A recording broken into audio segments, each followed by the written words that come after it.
Magluluto tayo ngayon ng fish curry. At yan itong ating gagamitin.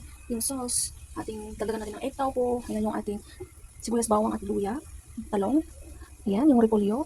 At ito yung ating okra at kamatis. Ayan.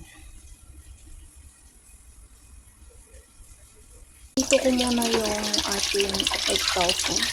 Ayan. Ito muna natin yung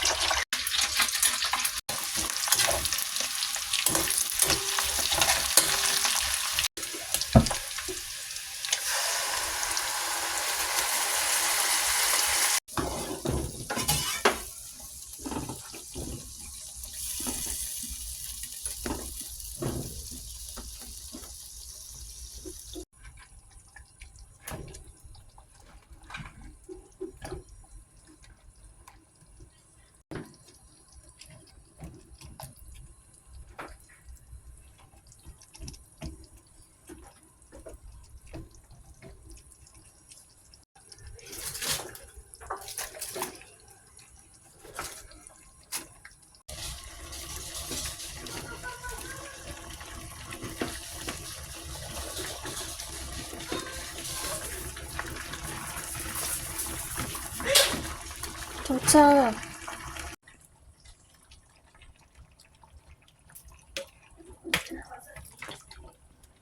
So yan, ilagay na natin yung ating itong taupo.